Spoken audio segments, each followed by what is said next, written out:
Antivenom দেওয়ার পরেও 50% case expire করে যাচ্ছে, মারা বলছো যাচ্ছে। কি? 2025 সালেও যদি এরকমভাবে সাপের কামড়ে মানুষকে মারা যেতে হয় এবং অ্যান্টিভেনাম ঠিকমতো কাজ করছে না, এইরকম একটা অভিযোগ আছে, এটা ভীষণ দুর্ভাগ্যজনক। এই বিগ ফোর স্নেক যে কালেক্ট করা হয়, এই বিগ ফোরের বাইরেও কিন্তু আরও বিষধর সাপ রয়েছে। আর রাসেলস ভাইপার দিন দিন খুব বাড়ছে, চারিদিকে বাড়ছে। তো সেই জায়গা থেকে সাধারণ মানুষকে বাঁচার জন্য রিজিওনাল অ্যান্টিভেনাম প্রোডাকশন সেন্টার বানানো উচিত। গ্রামের দিকে যে ডাক্তাররা থাকে তাদের এগুলো বেশি জানা উচিত। তারা সে জানে সাপ না? চিনবে না কেন? জানে না? না, চিনতে পারছে না।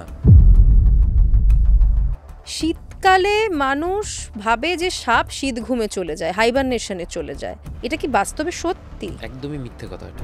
এই শীতকালে কিন্তু এই চন্দ্রবোড়া সাপটাই বেশি বেরোয়। কার্বলিক অ্যাসিড দিয়ে আপনি সাপ তাড়াতে পারবেন না। যেখানে ভয় সেখানেই অন্ধবিশ্বাস, সেখানেই কুসংস্কার, সেখানেই অজ্ঞতা, এইসবই তো দানা বাঁধে।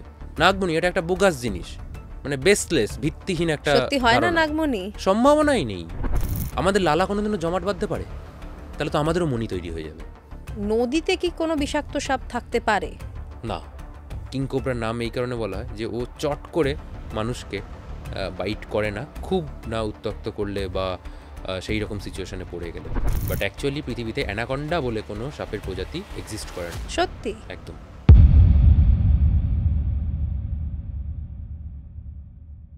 সঙ্গে সঙ্গীতায় আপনাদের সঙ্গে আমি সঙ্গীতা।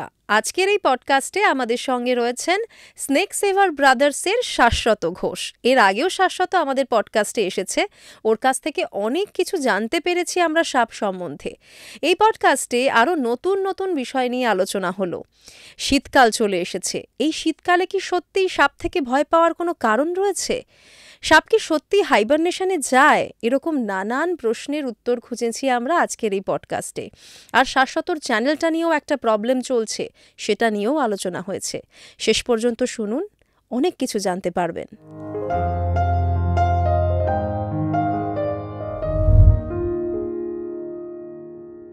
কেমন আছো শাশ্বত?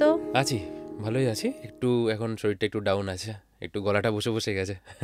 ওয়েদার চেঞ্জ হ্যাঁ, হচ্ছে। তার মধ্যে রাত্রিবেলা এদিক ওদিক দৌড়াতে হচ্ছে, তো ওই ঠান্ডাটা লেগে যাচ্ছে। হ্যাঁ, তোমার তো মানে রনে বনে জলে জঙ্গলে সব জায়গায় দৌড়তে হয়। হ্যাঁ, আর কোনো সময় বলে পার্টিকুলার তো কিছু নেই, ওই কারণে আর কি। কাজ কেমন চলছে?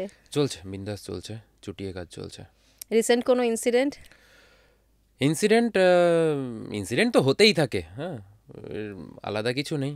কালকে রাতেও একটা সাপের কামড় খেলাম, নন ভেনামাস ছিল, একটা জলঢোড়া হাতে কামড়ে দিয়েছে। হ্যাঁ, মানে মশা কামড়ানোর মতো না ব্যাপারটা তোমার কাছে? মানে আমরা যেরকম বলি কালকে রাতে দুটো মশা কামড়েছে, তোমার কাছে কালকে রাতে দুটো সাপে অ্যাকচুয়ালি কামড়েছে। হ্যাঁ হ্যাঁ, মানে ওই নন ভেনামাসগুলোকে অত ক্যাজুয়ালি ধরি না, তো তো ওই হয়ে যায় আর কি। কিন্তু আশেপাশে পাবলিকের রিয়াকশন দেখলে তখন একদম, মানে ওদের রিয়াকশন দেখলে তুমি বুঝতে পারবে যে আরে বাপরে, কিছু একটা হয়ে গেল হয়তো। রিসেন্ট একটা অ্যাক্সিডেন্টও হলো তো আমাদের ওইদিকে নবদ্বীপে, একটা ছেলে মারা গেল, রাসেলস ভাইপার বাইট খেয়েছিল। তো কি হয়েছিল? চন্দ্রবোড়ার কামড় খেয়ে গেছিলো। ছেলেটা রেস্কিউয়ার ছিল, মোটামুটি 20 বছর বয়স, অল্প বয়স। তো সাপটা রেস্কিউ করতে গেছে, সাপটা ধরে মাথা ধরে কৌটোর মধ্যে ভরতে গেছিলো। তো কৌটোর ঢাকনাটা যেই বসাতে যায়, হাতটা সরাতে গিয়ে ওর আঙুলে কামড়ে দেয় এবং 3 দিনের দিন ছেলেটা এক্সপায়ার করে যায়। অ্যান্টিভেনাম কাজ করেনি? অ্যান্টিভেনাম যে জায়গায় ইনসিডেন্টটা ঘটে, জাস্ট প্রতাপনগর হাসপাতালের পিছনেই ইনসিডেন্টটা ঘটে। মানে হসপিটালে পৌঁছাতে ওর 30 সেকেন্ডও সময় লাগেনি। অ্যান্টিভেনাম সঙ্গে সঙ্গেই দেওয়া হয়, তারপর রেফার করা হয়। যাই হোক, আলটিমেটলি অ্যান্টিভেনাম কাজ করেনি। মানে কেন? মানে এটা তো খুব অবাক করা ব্যাপার। অ্যান্টিভেনাম নিয়ে আমরা অনেক কোশ্চেন আমরা বিগত দিনে তুলেছি। প্রত্যেক রেস্কিউয়াররাই আমরা কিন্তু আওয়াজ তুলি যে যেখান থেকে আমরা কাজ করছি, কারণ আমাদের কাছে কোনো সেই অর্থে তো আমরা গবেষক তো নই, আমরা আমরা গ্রাউন্ড লেভেলে কাজ করছি অ্যাজ এ রেস্কিউয়ার। তো সেই জায়গা থেকে আমরা প্রচুর ইনসিডেন্টের সাক্ষী হই, প্রচুর হ্যাঁ, অনেক খবর ঘটনা আমাদের দেখতে কাছে পাও। আসে। তো সেই জায়গা থেকে আমরা যেটা দেখছি দিদি, রাসেলস ভাইপারের ক্ষেত্রে এই যে অ্যান্টিভেনামটা আমাদের হসপিটালে, প্রত্যেকটা হসপিটালে রয়েছে, এই অ্যান্টিভেনামে ঠিকমতো কাজ হচ্ছে না। অ্যান্টিভেনাম দেওয়ার পরেও 50% কেস এক্সপায়ার করে যাচ্ছে, মারা বলছো যাচ্ছে, কি? এবং তারা সময়ে যাচ্ছে। এই লাস্ট যে ইনসিডেন্টটা নবদ্বীপের, জাস্ট হসপিটালের পিছনে ইনসিডেন্ট ঘটে, মানে বুঝতে পারছো তো, মানে তার নেগলিজেন্স, সময় নষ্ট হয়নি, সময় নষ্ট হয়নি। একদমই নষ্ট হয়নি। সেই জায়গা থেকে যদি সেই পেশেন্টকে যদি সার্ভাইভ করানো না যায়, এর থেকে ব্যর্থতা আর মানে কি বলবে। তোমার কি মনে হচ্ছে, মানে কিছু স্টাডি করে দেখেছো এটা কেন হচ্ছে? যেটা আমরা আমাদের এক্সপিরিয়েন্স দিয়ে যেটা আমাদের মনে হয়েছে যে এখানে যে অ্যান্টিভেনামটা আমরা পাচ্ছি, হসপিটালে যে অ্যান্টিভেনামটা দেওয়া হচ্ছে, সেটা কিন্তু সব তৈরি হচ্ছে আমাদের সাউথ ইন্ডিয়াতে, তামিলনাড়ুতে তৈরি হয়। এবং শুধু আমাদের ইন্ডিয়া না, ইন্ডিয়ার বাইরেও বাংলাদেশ, মায়ানমার, শ্রীলঙ্কা, নেপাল, এছাড়াও আরও অন্যান্য কিছু দেশে আমাদের এই অ্যান্টিভেনামটাই যায়। এবং শুধুমাত্র এই তামিলনাড়ুর সাউথের যে অ্যান্টিভেনামটা তৈরি হচ্ছে, মানে ওই সাউথ থেকেই যে সমস্ত সাপের বিষ কালেক্ট করা হচ্ছে, তাদের অ্যান্টিভেনাম তৈরি হচ্ছে, সেই অ্যান্টিভেনাম কিন্তু এই গোটা বড় এই হোল রিজিয়নটায় মানে চলে যাচ্ছে। সাপ্লাই করা হচ্ছে। কিন্তু ব্যাপারটা হচ্ছে যে রিজিয়ন ওয়াইজ একই প্রজাতির সাপের ভেনামের মধ্যে কিছু ডিফারেন্স চলে আসছে। মানে দেখা গেল সাউথে রাসেলস ভাইপার, তার বিষ নিয়ে ওখানে অ্যান্টিভেনামটা তৈরি হয়েছে। এবার আমাদের এখানকার রাসেলস ভাইপার যখন বাইট করছে, ওইখানকার অ্যান্টিভেনামটা যখন এখানে প্রয়োগ করা হচ্ছে পেশেন্টের উপর, ঠিকঠাক কাজ করছে না। যেটা হয়তো 10 ভায়াল দিলেই কাজ হয়ে যেত বা 20 ভায়াল দিলেই কাজ হয়ে যেত, সেটা এখানে 40, 50, 60 ভায়াল দেওয়ার পরেও পেশেন্ট এক্সপায়ার করে যাচ্ছে। তোমার ক্ষেত্রেও তো হয়েছিল, তোমার হাতটা প্রায় বাদ যাওয়ার জোগাড় হ্যাঁ, হয়েছিল। অবস্থা খুবই খারাপ হয়ে গেছিল। আমাকে একটা কথা বলো, মানে এখানে একটু জানতেই হবে, আমরা আগেও আলোচনা করেছি, আবারও একটু তোমার কাছ থেকে জানতে চাইবো, এই যে অ্যান্টিভেনাম তৈরি হয়, মানে কোন কোন সাপের বিষ ইউজ করা হয় তাতে? বিগ ফোর স্নেক বলা হয়। মানে ফর্মুলাটা এভাবেই তৈরি হয়েছে, দুটো মেনলি নিউরোটক্সিন এবং দুটো হিমোটক্সিন বিষধরযুক্ত সাপ কালেক্ট করা হয়। তার মধ্যে নিউরোটক্সিন সাপের মধ্যে রয়েছে তোমার স্পেকটেকেল কোবরা আর কমন ক্রেট, যেটাকে গোখরো সাপ বলা হয় এবং কালাচ সাপ বলা হয়। আর ওদিকে হিমোটক্সিনের মধ্যে রয়েছে তোমার রাসেলস ভাইপার, যেটাকে তোমার চন্দ্রবোড়া বলা হয়। আর একটা রয়েছে সস্কেল্ড ভাইপার, যেটাকে বাংলা নাম খুব একটা আমি জানি না, কারণ হচ্ছে বাংলাতে ওই সাপটা নেই, ওয়েস্ট বেঙ্গলে নেই, সস্কেল্ড বলেই ওটা পরিচিত। এই চারটে সাপের বিষ কালেক্ট করা হয়, তাদের অ্যান্টিভেনাম তৈরি করা হয়। এবার ব্যাপারটা হচ্ছে যে আমি আজকে একটু বলার সুযোগ পেয়েছি বলে তোমার কাছে আমি বলছি দিদি, এই বিগ ফোর স্নেক যে কালেক্ট করা হয়, এই বিগ ফোরের বাইরেও কিন্তু আরও বিষধর সাপ রয়েছে। হ্যাঁ, আমি সেটাই ভাবছিলাম যে মাত্র 4টে সাপকে নিয়ে সেখান থেকে অ্যান্টিভেনাম তৈরি হচ্ছে, হ্যাঁ, কিন্তু আরও তো অনেক সাপ রয়েছে। আমি তোমাকে এক্সাম্পল হিসেবে দিচ্ছি যে এই যে যখন কোস্টাল এরিয়াগুলোতে মৎস্যজীবীরা মাছ ধরতে যায়, অনেক সময়ই কিন্তু কি হয় যে ওই তোমার সি স্নেক, কিছু সামুদ্রিক সাপ তাদের বাইট খেয়ে যায়। এবং সি স্নেকের মেন কম্পোনেন্ট হচ্ছে মায়োটক্সিন। আর আমাদের যে যে বললাম যে অ্যান্টিভেনাম যেটা তৈরি হচ্ছে, ওটা সবই মেনলি নিউরোটক্সিন। হিমোটক্সিন এবং নিউরোটক্সিনের হ্যাঁ। উপর বেস করে তৈরি হচ্ছে। ওখানে মায়োটক্সিন নেই, মায়োটক্সিনকে ওই প্রোটিনটাকে প্রতিহত করার মতো কোনো কম্পোনেন্ট ওই অ্যান্টিভেনামের মধ্যে নেই। এর ফলে কী হচ্ছে, কোনো সি স্নেকে কামড়ানো পেশেন্ট যদি হসপিটালে পৌঁছেও যায় টাইম মতো, তাকে কিন্তু বাঁচানো সম্ভব হবে না ওই অ্যান্টিভেনামটা দিয়ে। ডক্টরদের কিচ্ছু করার নেই। কিচ্ছু করার নেই। কেরালের দিকে জঙ্গলের দিকে গেলেই তুমি গ্রিন পিড ভাইপার দেখতে পাবে, ওটা গাছেই থাকে, কিন্তু ওটাও কিন্তু ভাইপার, সবুজ রঙের হয়, পুরো বডিটা একদম সবুজ হয়, ওটাকে গ্রিন পিড ভাইপার বলা হয়। তো ওই গ্রিন পিড ভাইপার যদি বাইট করে, ওর মধ্যে হিমোটক্সিন রয়েছে, কিন্তু হিমোটক্সিন ছাড়াও আরও কিছু এক্সট্রা প্রোটিন রয়েছে, যে প্রোটিনগুলোকে প্রতিহত করার মতো কম্পোনেন্ট ওই অ্যান্টিভেনামের মধ্যে নেই। তাই গ্রিন পিড ভাইপারের বাইট যদি তুমি খেয়ে যাও, তাহলে সেই পেশেন্টকে যদি হসপিটালে নিয়ে যাওয়া হয় এবং তাহলেও এই বাঁচানো অ্যান্টিভেনাম যাবে যদি না। দেওয়া হয়, তাহলে কিন্তু বাঁচানো যাবে না। আমাদের এদিকে ব্যান্ডেড ক্রেট শাখামুটি একটা সাপ রয়েছে, হ্যাঁ, অবশ্যই, খুব সুন্দর দেখতে। দেখতে সুন্দর, কামড়ায়ও না চট করে, খুব জেন্টল স্নেক, চট করে কামড়ায় না, কিন্তু যদি কামড়ায় তাহলে কিন্তু ওর মধ্যে মেন কম্পোনেন্ট নিউরোটক্সিন, কিন্তু আরও কিছু এক্সট্রা প্রোটিন রয়েছে, যে প্রোটিনগুলোকে প্রতিহত করার ক্ষমতা ওই অ্যান্টিভেনামের মধ্যে নেই।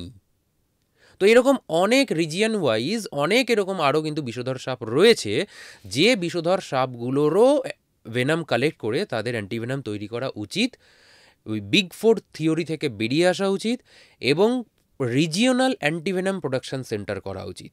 যেরকম ইস্টার্ন ইন্ডিয়ার জন্য একটা আলাদা একটা অ্যান্টিভেনাম প্রোডাকশন দরকার, সাউথ ইন্ডিয়ার জন্য, ওয়েস্টার্নের জন্য, নর্থ বেঙ্গল বা ভাগে নর্থ ভাগে ইন্ডিয়ার জন্য, ভাগে ভাগে করতে বলছো প্রত্যেকটা তুমি। রিজিয়নে অ্যান্টিভেনাম প্রোডাকশন তৈরি করা উচিত। সেই রিজিয়নের যে সমস্ত বিষধর সাপগুলো পাওয়া যায়, সেই তাদেরকে কালেক্ট করে তাদের বিষের অ্যান্টিভেনাম তৈরি করা উচিত। আমাদের রাজ্যেও তো শুরু হয়েছিল। আমাদের রাজ্যে বেঙ্গল কেমিক্যালসকে দায়িত্ব দেওয়া হয়েছিল, কিন্তু সেটা আলটিমেটলি হয়নি, কিছু আইনি জটিলতার কারণে ওটা বন্ধ হয়ে যায়। তবে রিসেন্ট আমি একটা প্রতিবেদন করেছিলাম এই যে ছেলেটা নবদ্বীপের মারা গেল, সেক্ষেত্রে আমি আমার ভিডিওর মধ্যেই আমি এই বার্তাটা আবারও জানিয়েছিলাম, আমি সরকারের উদ্দেশ্যে বার্তা রেখেছিলাম যে both central government and state government এই বিষয়টা ভাবুক, কারণ শহরের মানুষকে সাপে কামড়ায় না, সাপে কামড়ায় কিন্তু গ্রামের মানুষকে। আর ম্যাক্সিমাম তাই। আর গ্রামের পোর্শনটাই হচ্ছে ম্যাক্সিমাম। গোটা ভারতবর্ষে শহর কটা আছে? সবই বেশিরভাগই হচ্ছে খুব গ্রাম, সত্যি। এবং গ্রামাঞ্চলের এটা একটা খুব জ্বলন্ত সমস্যা হয়ে উঠছে। আর রাসেলস ভাইপার দিন দিন খুব বাড়ছে, চারিদিকে বাড়ছে। তো সেই জায়গা থেকে সাধারণ মানুষকে বাঁচার জন্য রিজিওনাল অ্যান্টিভেনাম প্রোডাকশন সেন্টার বানানো উচিত। এবং জাস্ট দুদিন আগেকার কথা বলছি দিদি, আমি একটা রিপোর্ট একটা পেলাম, একটা আর্টিকেল আমার সামনে এলো, সম্ভবত হিন্দুস্তান টাইমস বা অন্য কিছু একটা হবে, যাই হোক, যে আমাদের রাজ্য সরকার নাকি আবার নতুন করে অ্যান্টিভেনাম এই রাজ্যে তৈরির চিন্তাভাবনা শুরু করেছে। এটা যদি সাকসেসফুল আলটিমেটলি যদি হয়, তাহলে অবশ্যই খুব ভালো হবে, খুব ভালো হবে। আমাদের এই ইস্টার্ন রিজিয়নের জন্য খুবই ভালো হবে, প্রচুর মানুষকে বাঁচানো সম্ভব হবে। হ্যাঁ, তুমি যেটা বলছো যে প্রত্যেকটা রিজিয়ন অনুযায়ী সাপের কোয়ালিটি চেঞ্জ হয়ে যাচ্ছে, বিষ আলাদা হয়ে যাচ্ছে, হ্যাঁ, হ্যাঁ। সেক্ষেত্রে তো অবশ্যই উচিত একটা থাকা। মিউটেশন হয়ে যায়, মানে সাপ একই, রাসেলস ভাইপার দেখো সাউথেও রয়েছে, এদিকেও রয়েছে। এই প্রসঙ্গে একটা জিনিস আমি তোমাকে বলবো দিদি, যে তুমি যদি সাউথের রাসেলস ভাইপারগুলো দেখো, খুব ভালো করে যদি দেখো, এবং আমাদের এদিককার রাসেলস ভাইপারগুলো যদি দেখো, দেখতেও না কিছুটা চেঞ্জেস রয়েছে। যে মার্কিংগুলো রয়েছে গায়ের মধ্যে, যে চোখ শেপ, মানুষের চোখের শেপের যে মার্কিংগুলো রয়েছে, বা চাঁদের মতো শেপ, যেগুলো যাই বলো না কেন, সাউথের দিককার ওই শেপগুলো দেখবে, যে শেপগুলো রয়েছে টোটালটা কভার, মানে ভেতরটা পুরোটাই ডার্ক। এবং আমাদের এদিকে যে রাসেলস ভাইপার রয়েছে, ওই চোখের কাজলের মতো মার্কিং রয়েছে, কিন্তু ভেতরটা কিন্তু আবার বডি কালারই, লাইট কালার।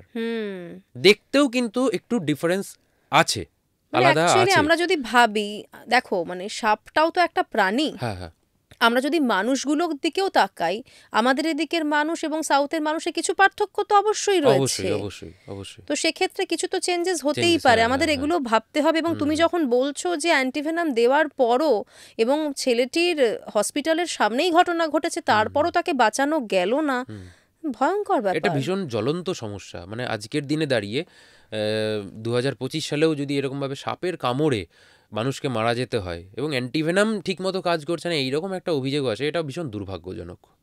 আমরা এত উন্নতি করছি, এত দিকে উন্নতি করছি, অথচ বেসিক ক্রাইটেরিয়া, যেটা বেসিক একটা মেডিসিনের গুণগত মানের জন্য যদি একটা মানুষকে আজকের দিনেও মারা যেতে হয়, যেটা অলরেডি মানে যেটা সম্ভব, আমি বলছি না যে ক্যান্সারের ট্রিটমেন্ট বা অন্যান্য কিছু, যেটা অলরেডি গবেষণা চলছে, এটা নিয়ে তো মানুষ কাজই করছে না, সরকার কাজই করছে না। সরকার কাজ করুক, মানে সেটাই এবং আবেদন সেটা রাখছি। দুদিকেই, তুমি যদি প্র্যাকটিক্যালি বলো, রাজ্য সরকার, কেন্দ্রীয় সরকার, দুদিক থেকেই এটা থেকে অবশ্যই এটা active দরকার, হতে হবে হতে হবে, সবাইকে। সব সরকারকেই এটা অ্যাক্টিভ হতে হবে। এবার আরেকটা প্রসঙ্গে আসবো, তুমি বলছিলে যে রাসেল ভাইপার প্রচণ্ড বাড়ছে, এটা নিয়ে আমরা আগের পডকাস্টেও আলোচনা করেছিলাম। মানে এটা কি পরিমাণ দেখছো এখন, মানে কি সিচুয়েশন ক্রিয়েট হচ্ছে? দেখো, এই রাসেলস ভাইপার নিয়ে বলার আগে, অ্যান্টিভেনাম এই যে সমস্যাটা রয়েছে, এই কারণ, এটা কিন্তু একটা মেন কারণ যে অ্যান্টিভেনামে কাজ হচ্ছে না। এটা এই ভয়ঙ্কর কারণে কারণ। এই রাসেলস ভাইপার নিয়ে আতঙ্কটা আরও বাড়ছে, যেটা কোবরার ক্ষেত্রে কিন্তু অতটা দেখা যাচ্ছে না। কোবরা কামড়াচ্ছে, কালাচ কামড়াচ্ছে, ওই অ্যান্টিভেনামে কাজ হয়ে যাচ্ছে, ঠিকঠাক কিন্তু হয়ে যাচ্ছে। কিন্তু চন্দ্রবোড়ার ক্ষেত্রে সমস্যাটা বেড়ে যাচ্ছে, যেহেতু পেশেন্ট ওদিকে ইঞ্জেকশন ওষুধ দিয়ে বাঁচছে না। আর দ্বিতীয়ত এদিকে কি হচ্ছে, রাসেলস ভাইপার এটা সত্যি একটা, আমরা যে হারে রেস্কিউ করছি, সেদিক থেকে আমরাও বুঝতে পারছি যে অ্যাভারেজ পার ডে 1 থেকে 2 রাসেলস ভাইপার আমরা রেস্কিউ করছি। ডেইলি মানে আজকে আমি যদি তোমাকে বলি যে 10টা সাপ আমরা উদ্ধার করছি, তাহলে 10টা সাপের মধ্যে 5 থেকে 6টা সাপ রাসেলস ভাইপার থেকে যাচ্ছে, বাকি সাপগুলো তোমার অন্যান্য থাকছে, ক্রেট থাকছে, কোনোটা কোবরা থাকছে, কোনোটা নন ভেনোমাস কিছু থাকছে। মানে এতটাই হারে রাসেলস ভাইপার বাড়ছে, এবং বাড়ার পেছনেও কারণ হচ্ছে, আমি যেটা মনে করছি, যে রাসেলস ভাইপার আমাদের ভারতবর্ষে এমন একটা বিষধর সাপ, যে বিষধর সাপ শুধুমাত্র ডিম পারে না, ও ডিরেক্ট বাচ্চা প্রসব করে। এবং তাও আবার কি, মানে অল্প স্বল্প না, ও যখন বাচ্চা পারে, মানে মোটামুটি অ্যাভারেজ আমি তোমাকে বলছি 30 থেকে 70টার মধ্যে বাচ্চা দেয় একবারে। ওখানেই তো ডিফারেন্সটা হয়ে যাচ্ছে ওইখানে অন্য ডিফারেন্স হয়ে সাপেদের যাচ্ছে। সঙ্গে। মানে ভাবো তুমি, ধরো একটা গোখরো সাপ যদি তুমি ধরো, ও অ্যাভারেজ ডিম পারছে 25টার মধ্যে হয়তো 5টা ডিম হয়তো এমনিই নষ্ট হয়ে যাচ্ছে, ফুটছে হয়তো 20টা বাচ্চা। কুড়িটা বাচ্চা থেকে আবার যখন বাইরে বেরোচ্ছে হয়তো মা সাপ কিছু খেয়ে নিচ্ছে, 2-4টে খেয়ে নিচ্ছে, থাকলো 15টা, এবার কিছু পাখিটাকি খেয়ে নিচ্ছে, আরও 5টা চলে গেল, মানে আলটিমেটলি হয়তো 10টা, বা তার মধ্যে থেকেও হয়তো আরও কিছু রোগবাগ হয়ে মরে আছে, মানে অল টোটাল আমি ধরতে পারি যে 5টা কোবরা ওখান থেকে বড় হলো, মানে এক লটে একটা কোবরার 5টা বাচ্চা বড় হলো। কিন্তু একই দিকে দেখো রাসেলস ভাইপারের ক্ষেত্রে কি হচ্ছে, ও একসাথে ধরো 40টা বাচ্চা দিচ্ছে, এবং বাচ্চাগুলো সবই সুস্থ সবল, কারণ ধরো পেটের মধ্যেই ছিল, খুব ভালোভাবে ছিল।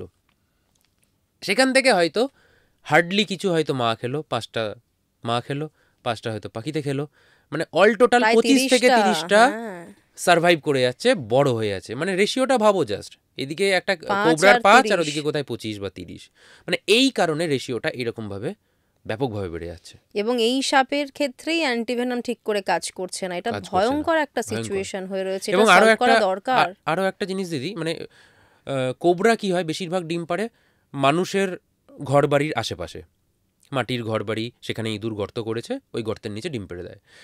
এর ফলে কি হয়, মানুষের চোখেও কিন্তু পড়ে যায়, ডিম পাড়া পরে দেখতে পেয়ে যায়। কিন্তু রাসেলস ভাইপারের ক্ষেত্রে কি হয়, রাসেলস ভাইপার কিন্তু মানুষের কাছাকাছি থাকে না, ও মেনলি থাকে চাষের জমিতে, চাষের জমিতে বাচ্চা বাচ্চা পেড়ে দিচ্ছে, মানে অতটা নজরে আসছে না। এর ফলে ওই দিকে মানে ব্যাপকভাবে ও সুন্দরভাবে বড় হয়ে যাচ্ছে, বেড়ে যাচ্ছে মানুষের চোখের অন্তরালে। না, তুমি এটা খুব ভালো কথা বললে। আমি যদি আমার ছোটবেলার কথা ভাবি, আমরা মাঠে খেলতাম যখন, তখনই আমরা চন্দ্রবোড়া দেখতে পেতাম মাঠে, মানে ওই ঘাস জমির মধ্যেই আমরা চন্দ্রবোড়া দেখতে পেতাম। এবং মজার ব্যাপার হচ্ছে, ধরো ঘাসগুলো যদি শুকিয়ে থাকে, খানিকটা মিশে থাকে, তো বিপদ তো ওর জন্য আরো বেশি হয়। ওর বডি কালারটাই ওই মেটে মেটে শুকনো মাটি মাটি কালার, তো ও যদি চুপ করে এক জায়গায় চাকতি পেকিয়ে যদি বসে থাকে, দেখতে পাওয়া মুশকিল। এই কারণেই চাষি ভাইরা কিন্তু বেশি অ্যাটাক হয়, কৃষক ভাইরা চাষের জমিতে চাষ করতে যায়। এবং এই যে শীতকাল, হ্যাঁ, এই শীতকালে কিন্তু এই চন্দ্রবোড়া সাপটাই বেশি বেরোয়। আমরা অনেকে ভাবি যে হয়তো এক্স্যাক্টলি, আমি ওইটাতেই আসছিলাম, তুমি যেটা বলছো এই পয়েন্টটাতেই আসছিলাম। এই যে ধরো শীতকাল চলছে এখন, শীতকালে মানুষ ভাবে যে সাপ শীত ঘুমে চলে যায়, হাইবারনেশনে চলে যায়, তার মানে সাপের কামড় খাওয়ার ভয় খুব কম। এটা কি বাস্তবে সত্যি? একদমই মিথ্যে কথা এটা। এটা তুমি অনেক বইয়েও লেখা পাবে যে শীতকালে মানে সাপ শীত ঘুমে চলে যায়। সাপ শীত ঘুম দেয়ই না। মানে আমাদের রিজিয়ানের কথা বলছি, আমাদের ভারতবর্ষ, বাংলাদেশ, শ্রীলঙ্কা, এই এলাকার কথা বলছি। এই রিজিয়ানে সাপ শীত ঘুমে যায়ই না, কোনো সাপ যায় না, কোনো সাপ শীত ঘুমে যায় না। শীত ঘুম হচ্ছে হাইবারনেশন, আর সাপেরা যেটা করে সেটা হচ্ছে ব্রুমেশন। মানে তোমার যখন টেম্পারেচার খুব হয়তো লো, তখন হয়তো গর্তের মধ্যে থাকলো, কিন্তু দিনের বেলাতেই একই দিনে হচ্ছে, যেই আবার সানলাইট বেরোচ্ছে, টেম্পারেচার বেড়ে যাচ্ছে, ও কিন্তু আবার গর্ত থেকে বেরিয়ে আসছে এবং অ্যাজ ইউজুয়াল শিকার সন্ধান করছে, খাবার দাবার ইয়ে করছে। তো হাইবারনেশন এবং ব্রুমেশন দুটো পার্থক্য রয়েছে, সাপ হাইবারনেট করে না। তুমি যদি ভাবো, আমরা শীতকালে সবাই ঘুরতে যাই, এবং ধরো জঙ্গলে কোথাও বেড়াতে গেলাম বা কোনো দিকে গেলাম, আমরা কিন্তু বাচ্চাদের খুব সহজে ছেড়ে দিই যে শীতকাল, সাপ খুব কম, অতএব বাচ্চারা ঘুরুক। তার মানে তুমি বলছো যে এরকম ব্যাপার নয়, আমাদের সাবধানতা রাখতেই হবে। অবশ্যই অবশ্যই। আমাদের মানে টেম্পারেচার কত আর নামে, আমাদের এই টেম্পারেচারে শীত ঘুম যাওয়ার মতো টেম্পারেচার নামেই না। শীত ঘুম অ্যাকচুয়ালি কিছু মেরু ভাল্লুক যায়, মেরু অঞ্চলে কিছু ম্যামেলস, স্তন্যপায়ী, কিছু স্কুইরেল, কাঠবিড়ালি জাতীয় প্রাণী, মেরু ভাল্লুক, এবং এই জাতীয় কিছু বাদুড় যায়। কিছু ম্যামালসরা অ্যাকচুয়ালি এই হাইবারনেট করে, আমরা এগুলো জানিই না। আমরা ভাবি উভচর, মানে যেগুলো এই সাপ, ব্যাঙ, এদের মতো প্রাণীরা ইয়ে করে, সরীসৃপ জাতীয় প্রাণী। আমরা কিন্তু সরীসৃপই জানতাম যে ওরা হাইবারনেশনে যায়। কিছু স্তন্যপায়ী প্রাণী অ্যাকচুয়ালি হাইবারনেট করে, এবং ওগুলো আমাদের দেশে না, ওগুলো মেরু অঞ্চলে, হ্যাঁ, বিশেষ কিছু প্রজাতি রয়েছে, তারা ওই রকম কয়েক মাস পর্যন্ত একদম মানে মরার মতো এরকম কোনো একটা আস্তানার মধ্যে চুপচাপ থেকে যায়। তাদের বিএমআর তখন লো হয়ে যায়, তখন তাদের টোটাল সব কিছু একদম লেথার্জিক হয়ে যায়, তাদের তখন খাবার দাবার গ্রহণ করার দরকারই পড়ে না, ওই মোটামুটি 2-3 মাস টাইম। ওইভাবেই ওরা সার্ভাইভ করে। তারপর যখন টেম্পারেচার আবার বাড়ে, তখন তারা আবার ওই হাইবারনেট স্টেজটাকে কাটিয়ে বেরিয়ে এসে আবার শিকার টিকার ধরে। তার মানে সাপের ক্ষেত্রে হাইবারনেশন নেই আমাদের এই এরিয়াতে, একদমই নেই। সেক্ষেত্রে শীতকাল চলছে, শীতকালে কোন কোন সাপের থেকে আমাদের সাবধান থাকতে হবে? স্পেশালি রাসেলস ভাইপার, চন্দ্রবোড়া। কারণ এই দেখো, রাসেলস ভাইপারের বেসিক্যালি কোনো মেটিং সিজন বা ওরকমভাবে আলাদা কোনো সিজন নেই, অল থ্রু দ্য ইয়ার তোমার এদের মেটিং সিজন চলে। তবে এই নভেম্বর ডিসেম্বর থেকে এদের মেটিং সিজনটা বেশি হয়, মেটিং টাইমটা বেশি আমাদের নজরে পড়ে। ওই কারণে কি হয়, এই মিটিংয়ের চক্করে তোমার একাধিক পুরুষের মধ্যে যেটা ব্যাটেল হয়, যেটাকে কমব্যাট ড্যান্স বলে, যেটা আমরা সোজা বাংলায় শঙ্খ লাগা বলি, তো ওই একাধিক পুরুষ একই জায়গায় কিন্তু দেখা যেতে পারে, এবং যেটা খুবই ডেঞ্জারাস ব্যাপার। তার মানে শীতকালে আমাদের সাপ থেকে বেশি করে ভয় পেতে হবে অবশ্যই তুমি শীতকালে বলছো। বেশি করে ভয় পাওয়া উচিত, মানে ভয় ইন দ্য সেন্স মানে সতর্ক থাকা উচিত, বিশেষ করে যখন মাঠঘাটে যখন যাওয়া হবে, হ্যাঁ, খুবই সতর্ক থাকা উচিত। এছাড়া আর কোনো সাপের কথা বলবে তুমি? শীতকালে মেনলি রাসেলস ভাইপার, তাছাড়াও আমরা দেখো শীতকালে আমরা কোবরাও রেস্কিউ করি, কালাসটা হয়তো একটু কম ইয়ে হয়, অ্যাজ ইউজুয়াল মোটামুটি রেস্কিউ হয়, তবে রাসেলস ভাইপারটা সব থেকে বেশি পাওয়া পাওয়া যাচ্ছে। যায় ওই টাইমে। আমি আরেকটা জিনিস তোমার কাছ থেকে জানতে চাইবো, তুমি কালাচের কথা আগেরবার বলেছিলে যে বিশেষ করে গরমকালের দিকে বর্ষাকালের দিকে কালাচকে নিয়ে সমস্যা হয়, তার মানে কালাচের প্রবলেমটা হয়তো শীতকালে একটু কমে যায়। একটু কমে যায়, একটু, হ্যাঁ।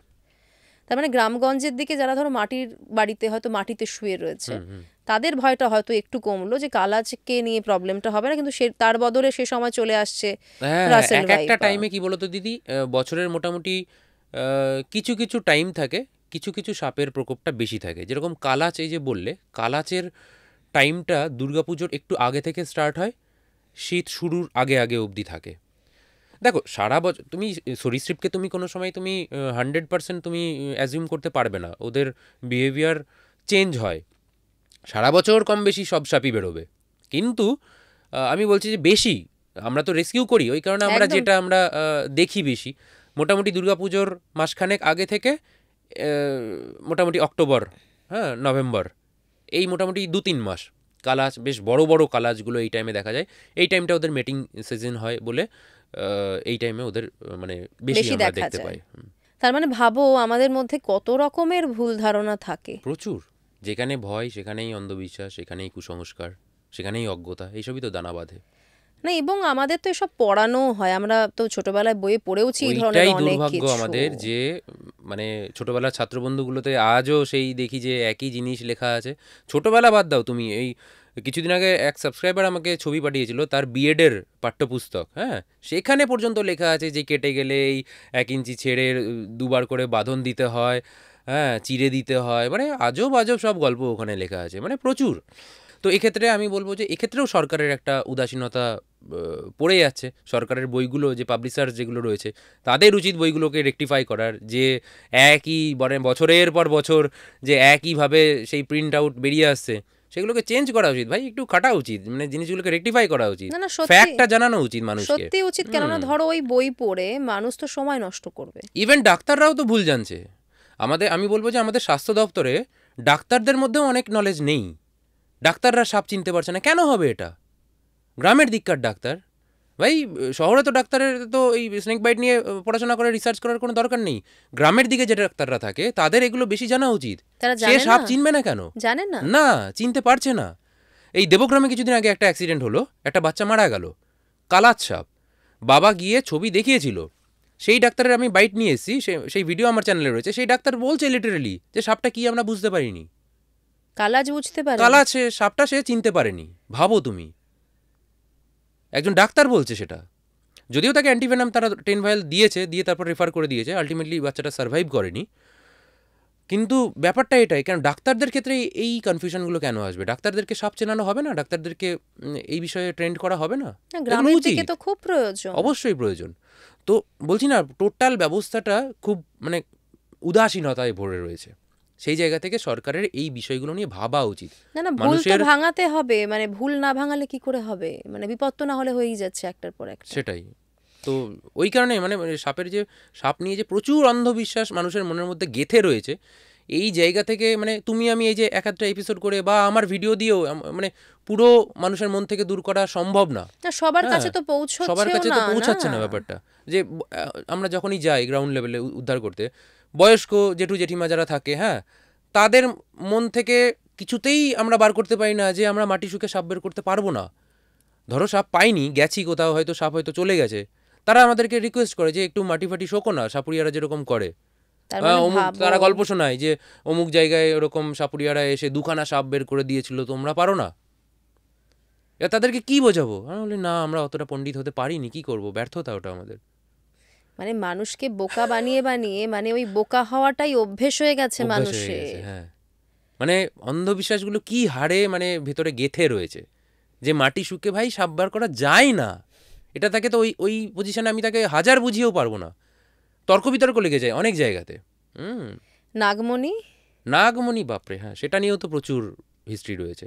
বড় বড় মানে গুরুদেবরা যখন বলছে যে নাগমণি এইভাবে ওইভাবে তৈরি হয়, নাগমণি এটা একটা বোগাস জিনিস, মানে বেসলেস, ভিত্তিহীন একটা সত্যি হয় না ধারণা। নাগমণি? সম্ভাবনাই নেই, কথাটা একটা মিথ, এটার সাথে বাস্তবের কোনো সম্পর্ক নেই।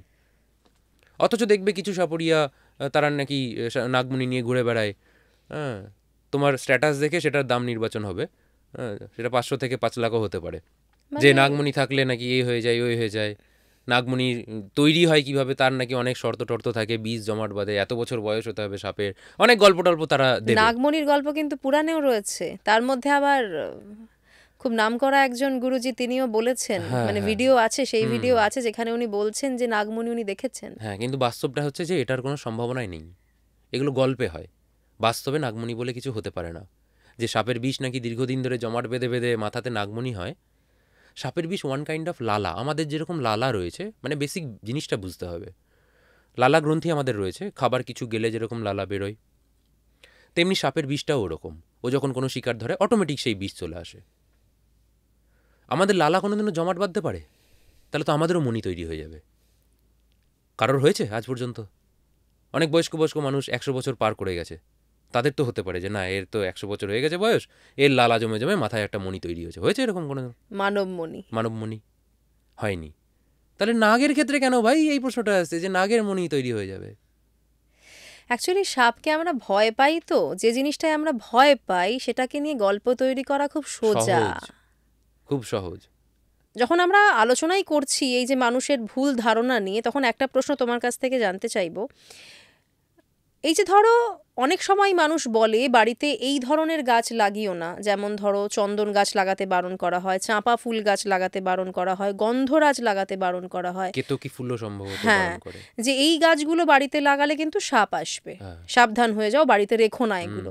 এটা কি সত্যি সত্যি ফুলের গন্ধ সাপ পায়, মানে সাপ গন্ধ পায়? না, সাপ কোনো রকম কোনো গন্ধ পায় না, এবং কোনো ফুলের গন্ধ, যে ফুলের নামগুলো করা হলো দেখবে এগুলো খুবই সুগন্ধ ছাড়ে, এবং এগুলো সবই ওই সন্ধ্যাবেলার পর গন্ধটা ওর সুন্দরভাবে মানে বেরোয়, গোটা বাড়ি সুন্দর গন্ধ হয়ে যায়। তো এটা মানুষের একটা ভুল ধারণা। হয় এগুলো কি হয় বেসিক্যালি, এগুলো বেসিক্যালি তোমার গুল্ম জাতীয় গাছ, একটা ঝোপ হয়ে থাকে। তো সাপ ব্যাং কী করে, ওই ঝোপঝাড় পছন্দ করে। এবারে ঝোপঝাড়ের মধ্যে সাপ থাকতেই পারে, আলাদা করে যে কেতকী ফুল বা অমুক ফুল বা চন্দন গাছ এই রকম কোনো ব্যাপার নেই যে ওইগুলো স্পেশালি সাপকে অ্যাট্রাক্ট করে, এই রকম কোনো লজিক নেই। এটা একটা বোগাস ধারণা, এটা বাজে ধারণা, ভুল ধারণা। কোনো রকম ফুলের গন্ধ সাপকে অ্যাট্রাক্টও করে না, ডিস্ট্র্যাক্টও করে না, এই ব্যাপারটা টোটালি বোগাস।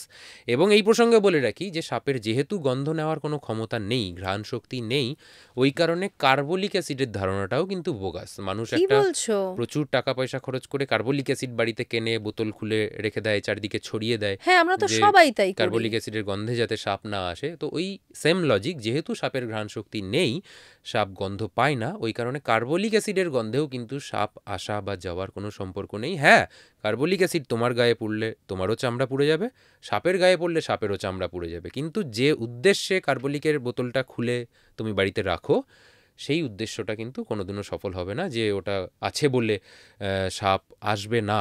এটাও কিন্তু মানুষের মনের মধ্যে ভুল ধারণা। তাই কার্বলিক অ্যাসিডও আমি দর্শক বন্ধুদেরকে বলবো বেকার পয়সা খরচ করবেন না, কার্বলিক অ্যাসিড দিয়ে আপনি সাপ তাড়াতে পারবেন না। বাড়িঘর পরিষ্কার রাখুন, ওই যে বললে ফুলের গাছ, বেশি ঝোপঝাড় হয়ে গেলে ফুলের গাছ কেটে বাদ দিয়ে দাও, ঘর বাড়ি পরিষ্কার রাখো, তাহলে কি হবে? ইঁদুর ব্যাং ঢুকবে না, ইঁদুর ব্যাং না ঢুকলে সাপও ঢুকবে না। সিম্পল লজিক, আর কোনো লজিক নেই। সাপ তাড়ানোর জন্য কোনো ওষুধ, পাথর, জড়িবুটি কিচ্ছু নেই। তুমি কিন্তু দুটো খুব ইম্পর্টেন্ট পয়েন্ট বললে, মানে কার্বলিক অ্যাসিডের কথাটা কিন্তু আমরা কেউই মনে হয় জানি না, মানে ম্যাক্সিমাম মানুষই জানে না বলে আমার ধারণা। সবাই বর্ষাকালে এলেই বোকা ওরকম বানানোর রেখে ব্যবসা দেয়। চারিদিকে ছড়িয়ে রয়েছে দিদি। ওই যে বললাম না যে যেখানে ভয় সেখানেই অনেক রকম কারসাজি চলে। দেখবে কার্বলিক অ্যাসিড, ওই অ্যাসিডের গায়ের মধ্যে দেখবে সাপের সুন্দর করে হ্যাঁ, ছবি ইয়ে করে লাগানো আছে। একটা তোমাকে অবিশ্বাস্য একটা তোমাকে মানে একটা বেশ হাস্যকর একটা গল্প শোনাচ্ছি। আমরা এমন এক জায়গায় রেস্কিউ করতে গেছি, সেখানে দেখছি কার্বলিকের অ্যাসিড, তার গ্যারেজ ছিল, সেই অ্যাসিডের বোতলের ঢাকনা খোলা আছে, তার মধ্যে অ্যাসিড রয়েছে, তাতে ওই সুন্দর করে সাপের ছবি লাগানো আছে। অথচ কোবরা সাপটা একটা গোখরো ছিল, সে ওই কার্বলিক অ্যাসিডের বোতল পেঁচিয়ে ধরে সে হুড ধরে ফনা ধরে দাঁড়িয়ে আছে সুন্দরভাবে, এবং সে বেশ কয়েক মিনিট ওইভাবেই বসে আছে, আমাদেরকে দেখছে। তার কোনো রকম কোনো প্রবলেমই হচ্ছে না, কিছুই হচ্ছে না। মানে কি একেবারে বলবে তুমি? এক্সাম্পল রয়েছে তোমার একদম কাছে। অবশ্যই।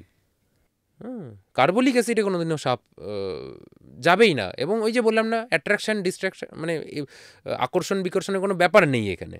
গন্ধ, কারণ সাপ গন্ধই পায় না। সাপ শুধুমাত্র ওর একটাই অর্গান থাকে, যেটাকে জ্যাকবসন্স অর্গান বলে, ওই অর্গান দিয়েই ও টোটাল ব্যাপারটাকে পরিচালনা করে। ওই জিভ লপলপায়, মলিকুলসগুলো কালেক্ট করে। যদি বলো গন্ধ নেওয়ার ব্যাপার, তাহলে ওই জ্যাকবসন্স অর্গানই ওকে কিছু ওই প্রোটিনগুলোকে বোঝায় যে কোন দিক দিয়ে শিকার গেছে, টেম্পারেচার কেমন, কোন দিকে বেশি ক্রাউড আছে, কোন দিক ফাঁকা রয়েছে, কোন দিকে ওকে যেতে হবে, এই টোটাল ব্যাপারগুলো কিন্তু ওই একটা অর্গানই ওকে পরিচালনা করে। হ্যাঁ, আলাদা করে আমরা যেরকম গন্ধ পাই সেরকম গন্ধ ওরা পায় না। আমাদের অ্যাকচুয়ালি ভয়টা কমাতে হবে অবশ্যই, সাপকে নিয়ে। এবার তার একটু জন্য তোমাকে বুঝতে শুরু- জানতে হবে। একদম না বুঝতে জানলে শুরু তোমার করতে ভয় হবে, কাটবে না। বুঝতে শুরু করতে একদম হবে। অবশ্যই। প্র্যাকটিক্যালি দেখো না, এখন তো মানুষজন সাপ পুষতেও শুরু করেছে। হ্যাঁ, এক্সোটিক পেট হিসেবে আজকাল রাখছে। হ্যাঁ, আমাদের ওয়েস্ট বেঙ্গলেও অনেক রয়েছে, অনেক ফিল্মের সাথে যুক্ত রয়েছে একজন, তার বাড়িতেও অনেকগুলো ইয়ে রয়েছে তোমার, পাইথন, বল পাইথন বলছে ওগুলোকে, এক্সোটিক পেট হিসেবে রাখে অনেকে। অনেক রকম গিরগিটি জাতীয় কিছু একটা রাখে, তক্ষক। হ্যাঁ, তক্ষক তো প্রচন্ড কস্টলি। কস্টলি, ভীষণ কস্টলি। যেগুলো এক্সোটিক ব্রিড মানে বাইরের দেশে, সেগুলো তো মারাত্মক দামে বিক্রি হয়। তবে আমি বলবো যে এগুলো ঠিক না। এই সমস্ত রেপটাইলস কোনোদিনও তোমার পেট হতে পারে না। রেপটাইলসের কি হয়, তোমার ব্রেন ব্রেন নেই in the sense long term memory নেই। এরা লং টার্মের জন্য কিছু মেমোরাইজ করতে পারে না, মনে রাখতে পারে না। তুমি এমন একজনাকে তুমি আদর করছো যে তোমাকে চেনেই না, তাহলে এটাতে লাভটা কি পাচ্ছ তুমি? আমি এটা বুঝতে পারছি না। মানে সে অ্যাটাক করতেই পারে। সে অ্যাটাক করতেই পারে, হ্যাঁ, হতে পারে বল পাইথন আকারে ছোট হয় একটু, হার্ডলি 5 to 6 ফিট হয়, তার বেশি বড় হয় না। তারপর কিছুটা অন্যান্য ব্রিডের থেকে, অন্যান্য পাইথনের যে ব্রিড রয়েছে তাদের থেকে তুলনামূলক কিছুটা শান্ত। এই শান্ত স্বভাবের জন্য তুমি ওকে পুষবে, এটা হতে পারে না। এক তো তুমি ওকে তার ন্যাচারাল হ্যাবিটেট থেকে তুমি বঞ্চিত রাখছো। সেকেন্ড হচ্ছে, ও তোমাকে যে কোনো সময় অ্যাটাক করতেই পারে। ও যে কোনো সময় 5 ফুট হলেও সেই পাইথনের মধ্যে যথেষ্ট ক্যাপাবিলিটি রয়েছে তোমাকে মেরে ফেলার, তোমার গলাটাকে পেঁচিয়ে ধরে শ্বাসরোধ করে মেরে ফেলার ক্যাপাবিলিটি কিন্তু তার মধ্যে রয়েছে। সে 20 বছর 30 বছর বাঁচবে, একটা আতঙ্কের ব্যাপার। মানে তুমি সেই জিনিসটাকে তুমি রাখছো, কোন দিন কোন সিচুয়েশনে তোমার বাড়ির বাচ্চাটার সাথে কোনো দুর্ঘটনা ঘটে যাবে না, এটা তুমি বলতে পারো না। এটা তাই এগুলো উচিত না ভাই। তুমি যদি বাড়িতে রাখো, যে তোমাকে ভালোবাসবে, একটা কুকুর পোষো, একটা বিড়াল পোষো, যে মেমোরাইজ করতে পারবে তোমাকে, যে তোমাকে চিনবে, যে মালিককে চিনবে না, জানবে না, যে কোনো সময় অ্যাটাকও করতে পারে। এগুলো ওই কাইন্ড অফ কী বলে ওটাকে, ট্যাবু। এবং জাস্ট আমি একটু নিজেকে একটু আলাদা দেখাবো, মানে ভেতরে অনেকের কাজ করে তো, যে আমি অনেকের থেকে আলাদা, এই এই ব্যাপারটা দেখানো ছাড়া আর কিছু না। মানে সাপকে আমরা ভয় পাবো না, কিন্তু খুব একটা বিশ্বাসও করবো না। অবশ্যই সাপকে, এই যে আমি রেস্কিউয়ার হিসেবে বলছি যে আমরা উদ্ধার করছি, তাকে বাঁচাচ্ছি, কিন্তু আমার তো কোনো সময় এরকম ফিলিং আসে না যে একে আমি বাড়িতে নিয়ে গিয়ে আমি রাখবো। এই ফিলিংস কোনো সময় আসে না, কারণ আমি জানি যে একে তুমি ট্রাস্ট করতে পারো না। মানে এর স্বভাবই হচ্ছে কামড়ানো।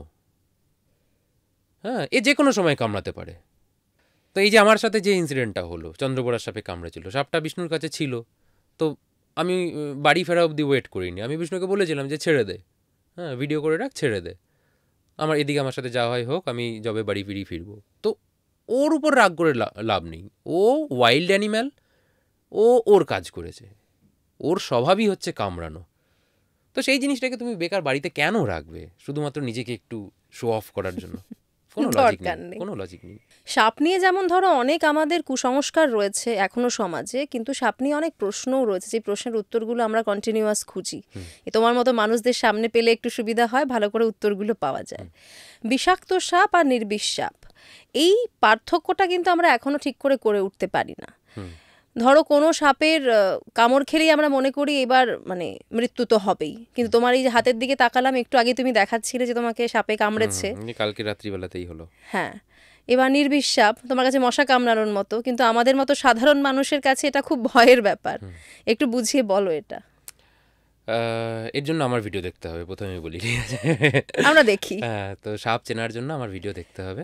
তো ব্যাপারটাই পুরোপুরি মনের, মানে আমরা এমনও দেখেছি যে একটা নির্বিষ সাপের কামড়েও একটা মানুষ মারা গেছে, জাস্ট বিকজ অফ ফিয়ার, ও ভয় পেয়ে গেছে। ভয়ে। হ্যাঁ, তার হার্ট নিতে পারেনি। তো ব্যাপারটা অতটাও জটিল না। জাস্ট আমাদের এরিয়াতে 3 থেকে 4টে বিষধর সাপ বেশি পাওয়া যায়। বাকি সমস্ত সাপ 8 রকম, 10 রকম, 15 রকম যা দেখা যায় না, সেগুলো সব নির্বিষ সাপ।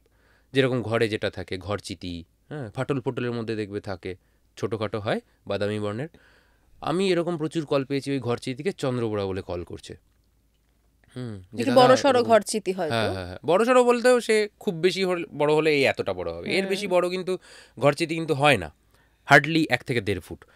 তো ঘরচিতি নির্বিষ সাপ, সে ঘরে থাকে।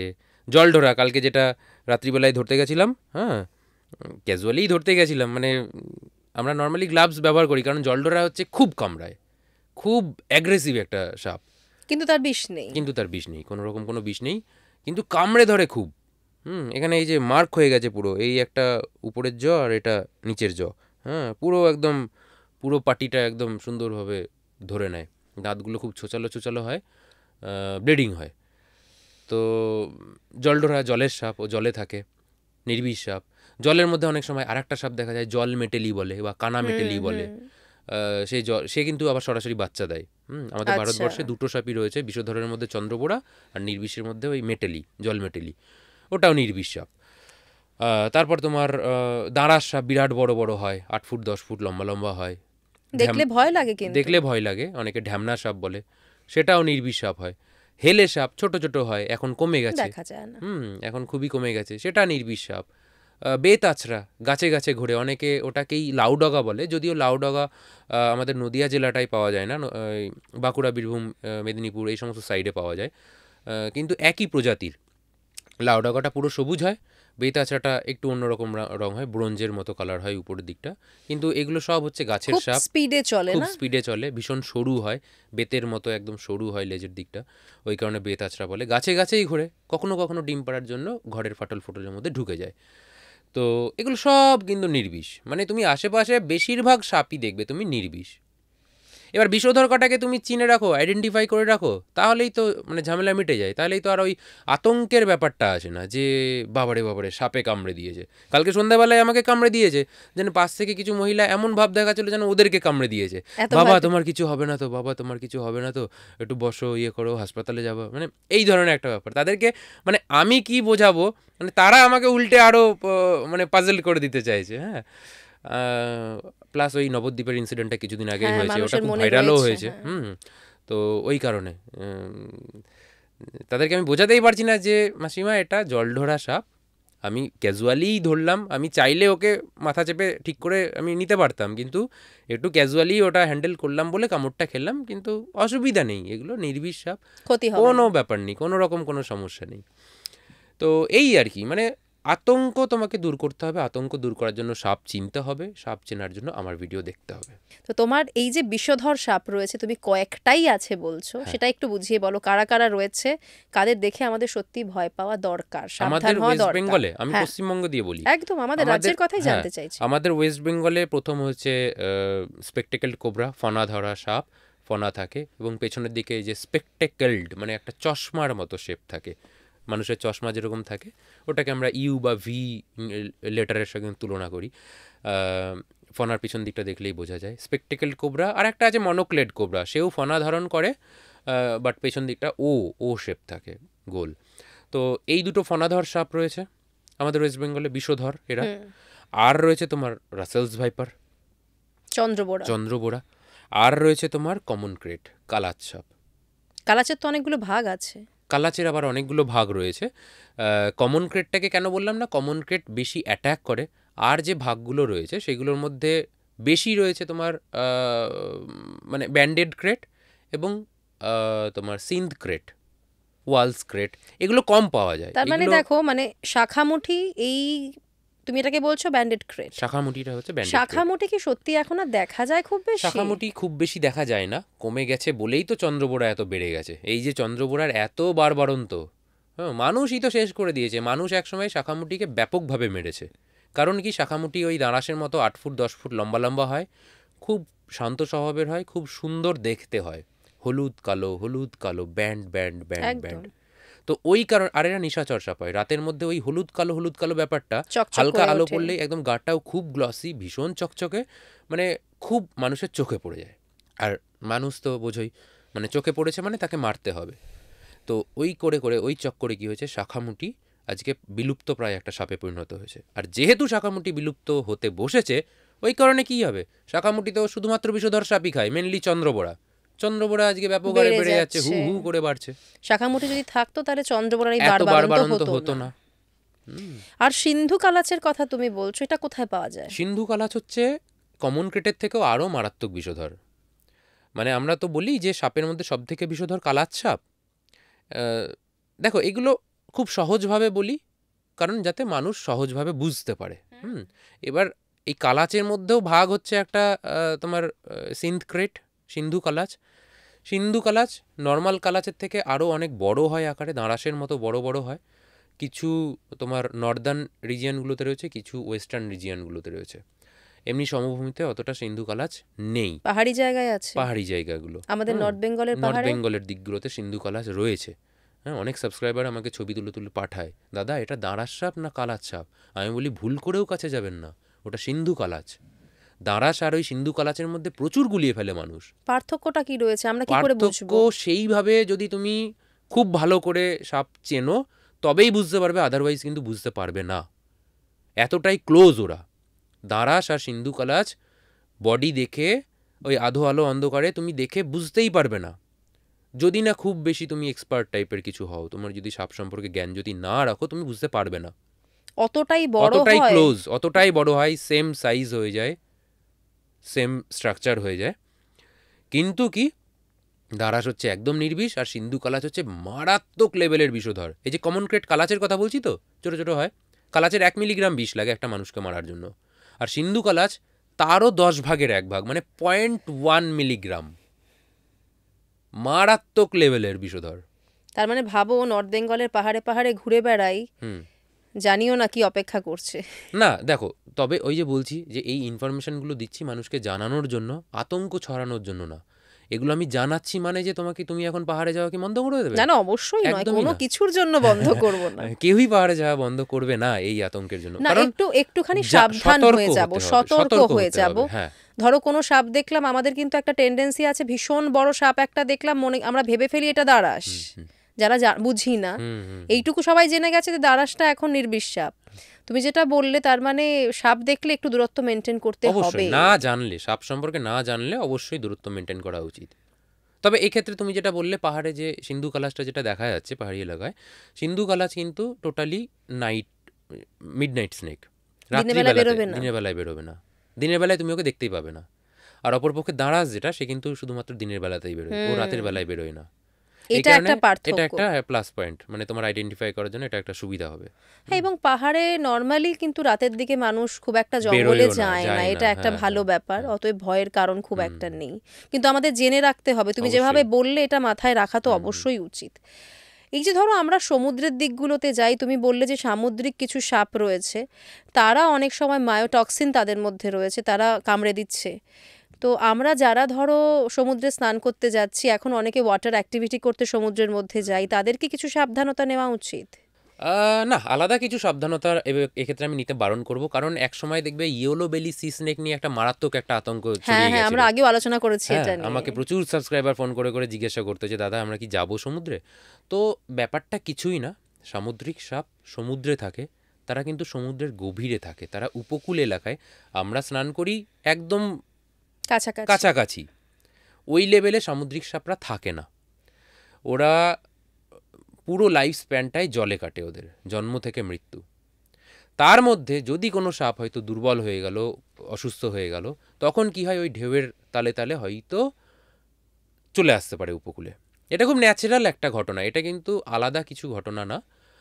অনেক সময়তেই ওরকম সামুদ্রিক সাপ উপকূলে দেখা যায়। যুগে যুগে এটা নতুন করে এসেছে। কিছু টপকায়নি ব্যাপারটা, যুগে যুগে এটা হয়, এরকম হয়। কোনো কারণে তারা বয়সজনিত কারণ হোক বা যে কারণবশত হোক, দু একটা এরকম করে সি স্নেক উপকূলে চলে আসে। অনেক ক্ষেত্রে কি হয়, মাছ ধরার জালের মধ্যে ওদের ইয়েগুলোতে জড়িয়ে চলে আসতে পারে। চলে আসে। হ্যাঁ, এবং ওরা ওই যে ট্রলারগুলো দিয়ে যখন মাছ ধরে, তখন কিছু সি স্নেক ওদের ইয়ের মধ্যে, জালের মধ্যে ধরা পড়ে যায়। এবং সি স্নেকের ব্যাপার আর একটা আছে, যে সি স্নেকেও কিন্তু ওই ব্যান্ডেড কেটের মতো, শাখামুটির মতো চট করে কামড়ায় না, শান্ত। শান্ত। মানে তুমি একটা সি স্নেক নর্মালি তুমি হ্যান্ডেল করতে পারবে, হাতে নিতে পারবে মাছের মতো, ও কামড়াবে না। ও কিন্তু চট করে কামড়ায় না। একমাত্র খুব মারাত্মক হার্ট ফিল না করলে বা বিপদ মনে না করলে। তো এটা একটা প্লাস পয়েন্ট রয়েছে। তাই বেশিরভাগ মাছ ইয়েরা, মৎস্যজীবীরা কী করে, ওগুলোকে ধরে ধরে ফেলে দেয়। ওরা তো বেশ ভালোই সাহসী হয়। হ্যাঁ হ্যাঁ, হ্যাঁ, অবশ্যই। বিভিন্ন রকম মাছ ধরে, তো ওরা জানে কোনটা ওরকম ইয়ে ব্যাপার। তো কিন্তু তবু মাঝে মধ্যে বাইট হয়ে যায়। এবং সেক্ষেত্রে কিন্তু বেশিরভাগ কিছু পেশেন্টগুলো করার থাকে না। মারা যায়। হ্যাঁ, আমরা ধরো জলের সাপ নিয়েও কিছুক্ষণ আগে কথা বলছিলাম, আরও একবার জানতে চাইবো, নদীতে নদীতে কি কোনো বিষাক্ত সাপ থাকতে পারে? না, নদীতে কোনো বিষধর সাপ আমাদের এই এরিয়াতে থাকে না। মিষ্টি জলে, হ্যাঁ, এই নদীর জলে সেইভাবে কোনো সাপ থাকে না, কারণ নদীর জলে একটা ফ্লো হয়, তো ডোবা টাইপের মধ্যে থাকে। ডোবা, পুকুর, এই সমস্ত জায়গায় জলঢোরা ফলঢোরা থাকে, কানামেটেলি বা জলমেটেলি যেটাকে বলে, এই সমস্ত সাপগুলো জলের মধ্যে থাকে। কিন্তু ওই ফ্লো ওয়াটারের মধ্যে জলঢোরা ফলঢোরা থাকে না। কোনো কারণে হয়তো কোনো কানেকশান কোনো খাল থেকে চলে এলো, বা সেগুলো আলাদা ব্যাপার। নদীতে আমি কিন্তু সাপ বহুবার দেখেছি। সেগুলো ওই যে বললাম, আশপাশ থেকে কোনো, দেখো আমি বলছি না যে ইন জেনারেল এদের 100% গ্যারান্টি দিয়ে তুমি এদের ক্যারেক্টারিস্টিক বা বিহেভিয়ার বা ফুড হ্যাবিট বা জনন হ্যাবিট, তুমি 100% গ্যারান্টি দিয়ে এই সরীসৃপ সম্পর্কে তুমি বলা যায় না। হ্যাঁ, আনপ্রেডিক্টেবল খানিকটা। যে শুধুমাত্র ব্যান্ডেড ক্রেট, কমন ক্রেটকে খাচ্ছে, কখনো কখনো এমনও হয়ে যেতে পারে হয়তো কোনো একটা বড় জাতের কোনো কালার ছাপ, সে হয়তো কোনো ব্যান্ডেড ক্রেটকে খেয়ে নিচ্ছে। তো হতে পারে, মানে চেঞ্জ, অল্টারনেট হতে পারে, কিছু রুলস ব্রেক এদের মধ্যে হয়। তো সেটা দিয়ে তুমি বিচার করতে গেলে হবে না। আমি অ্যাজ ইউজুয়াল বলছি, সাধারণভাবে বলছি আমি। মানে আমি এটা কেন বললাম বলো তো, মানে আমার মনে আছে ছোটবেলায় আমরা নদীতে সাঁতার কাটতে যেতাম, আমার বাড়ির কাছে ছিল চূর্ণী নদী। আচ্ছা, তো সাঁতার কাটতে যেতাম আমরা, ধরো অনেক সময় হয় না যে বাচ্চারা যেরকম করে, হয় ড্রাম টামগুলো পিঠে বেঁধে নিল, বেঁধে নিয়ে এবার নদী পারাপার করছে, আমরা খেলতাম। এমন একবার হয়েছিল যে ওই মাঝ নদীতে চলে গেছি, সেই সময় সাপ। আচ্ছা, আচ্ছা। তো সেইটা যে ভয় পেয়েছিলাম আমি, তারপরে আর নদীতে যাইনি সাঁতার কাটতে। না, নদীতে ইন জেনারেল কোনো বিষাক্ত সাপ সাপ হয় না। থাকে না। বিষধর বা নির্বিষ তুমি যাই বলো, নদীতে ইন জেনারেল কোনো সাপ ওইভাবে থাকে না আমাদের এই এরিয়াতে, ওয়েস্ট বেঙ্গলে বলতে পারো। হ্যাঁ, কোনো কারণে পড়ে যেতেই পারে, কি কোনোভাবে চলে হ্যাঁ, আসতেই পারে, সেটা তো আর ওইভাবে প্রেডিক্ট করা সম্ভব না। ভালো, সেটা একদিকে ভালো, আমি তোমার কাছ থেকে জানলাম এটা। তবে খাল বিল পুকুরে থাকতে পারে জলের সাপ। হ্যাঁ, সাপ কিন্তু প্র্যাকটিক্যালি তোমার, আমরা অনেক সময় কুচে মাছের সঙ্গে সাপকে গুলিয়েও ফেলি। ধরো নদীর পাড়ে, নদীর সাইডগুলোতে ওই মাছ ধরা গামছা দিয়ে, নদীর, এটা গ্রামের মানুষরা জানে যারা গ্রামে বড় হয়েছে, গামছা দিয়ে হয়তো 4 জন বন্ধু মিলে চেপে চেপে নদীর অনেক পাড় সময় থেকে মাছ বলে ধরতে গিয়ে দিয়ে দেখতে যে জলঢোরা সাপ। হ্যাঁ, এগুলো হ্যাঁ, হয়, এরকম হয়। এগুলো গ্রামের দিকে মানুষরা সাধারণত এগুলো ফেস করেছে, হ্যাঁ। শহরের দিকে এটা হয় না। কিন্তু এই কথাটা আমার জানতে ইচ্ছে করছে, কলকাতা থেকে কি কোনো খবর পাও সাপ নিয়ে? কলকাতা থেকে, প্রপার কলকাতা থেকে কল সেইভাবে আসে না। কিছু সাইড থেকে আসে, তোমার নিউ টাউনের ওই দিকগুলো, ওই জায়গাগুলো থেকে প্রচুর রাসেলস ভাইপারের কল আসে। হ্যাঁ, সোনারপুর, বেহালা, জোকা, এই সমস্ত এলাকাগুলো থেকে আসে মেনলি এগুলোই। কলকাতার মধ্যে বলতে মানে প্রপার কলকাতা থেকে কল সেভাবে আসে না। প্রপার কলকাতায় সত্যি এত বছর হয়ে গেল আমি সেরকমভাবে সাপ কিন্তু দেখিনি, মানে খুব কম, রেয়ার, হয়তো রাস্তায় একটা সাপ দেখলাম। তাও আবার ওই ঢোড়াফোড়াই দেখবে, ওই নর্দমা হ্যাঁ ফর্দমার মধ্যে হ্যাঁ থাকে, হ্যাঁ হ্যাঁ, হ্যাঁ, ড্রেন ফেনগুলোর মধ্যে থাকে। তাছাড়া প্রপার কলকাতায় সাপ নেই। ভালো একদিকে, ভয় কম না, আমাদের একদিকে এখানে। ভালো না, এটা মোটেই ভালো না দিদি। সাপ নেই মানে তোমার কলকাতাতে ইঁদুরের একটা মারাত্মক সমস্যা বেড়ে যাচ্ছে, প্রচুর ইঁদুর বাড়ছে, বড় বড় বড় বড় ধীরে ধীরে ইঁদুর, হ্যাঁ, ইকোসিস্টেম। ইকোসিস্টেম ব্রেক হয়ে যাচ্ছে এই ইঁদুরে। মানে আপকামিং ডেজে মারাত্মক একটা বড় সমস্যা আকার ধারণ করবে, এই ইঁদুরকে কন্ট্রোল করা মুশকিল হয়ে যাবে। না, সত্যি ইকোসিস্টেমে তাই। প্রত্যেকটা জিনিসের দরকার আছে। হ্যাঁ, আমরা যদি মনে করে নিই যে আমরা বিরাট কিছু হয়ে গেছি, হ্যাঁ শুধু মানুষ থাকবে, তাহলে হবে না। কোনো না কোনো দিক থেকে মানুষকে মারারও জিনিসপত্র তৈরি হয়ে যাবে। তাই একদমই তাই। ব্যালেন্স, বাঁচতে চাইলে ভাই ব্যালেন্স বজায় রাখো। সবাইকে রাখো। একদম হ্যাঁ, এখন টিকটিকিও কিন্তু অনেক কমে গেছে আগের থেকে, প্র্যাকটিক্যালি তাই। কমে এখন গেছে, সবই হ্যাঁ, কমে যাচ্ছে। সব কমে যাচ্ছে। সব কমে যাচ্ছে। গ্রামের দিকে গেলে তাও পাওয়া যায়, শহরে এখন কিন্তু সবকিছুই অনেকটা কম। তুমি ঠিকই বলেছো, ব্যালেন্স না রাখলে মুশকিল, ব্যালেন্স রাখতেই হবে। মানে নেচার যেটা ক্রিয়েট করেছে, আমরা সেটা ব্যালেন্সটা নষ্ট করে ফেলছি। সেটা আমরা ইনস্ট্যান্ট বুঝতে পারি না যে এর কুফলটা কি, কিন্তু যখন একটু সময় যাবে তার কুফলটা ঠিক আমরা একদিন না একদিন বুঝতে পারবো, আমাদের নেক্সট জেনারেশন বুঝতে পারবে। একদমই তাই। আমাকে একটা কথা বলো, এই যে ধরো প্রচণ্ড বিষাক্ত সাপ হিসেবে আমরা ব্ল্যাক মাম্বার নাম জানি, মানে আমরা যদি ওয়ার্ল্ডের হিসেবে বিচার করি, মানে খুব বিষাক্ত সাপ বলতে কোন কোন সাপের নাম আসে? প্রচুর রয়েছে। ব্ল্যাক মাম্বা রয়েছে, ইনল্যান্ড তাইপ্যান বলে একটা সাপ রয়েছে, এরকম অনেক বিষধর সাপ রয়েছে। হুম, তো এক একটার বিষের ধরন এক এক রকম।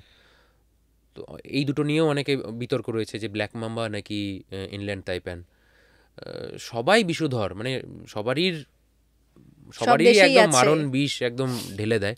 তবে ব্ল্যাক মাম্বা খুব ফাস্ট, মানে নিউরোটক্সিন ওর, হ্যাঁ, এবং খুব ফাস্ট সেটাকে মানে মানুষের শরীরে ছড়িয়ে যায় এবং মিনিট দশেকের মধ্যে একটা মানুষকে মারার ক্ষমতা রাখে। এবং ওটাই হচ্ছে ফাস্টেস্ট রানিং স্নেক আমাদের স্থলভাগে।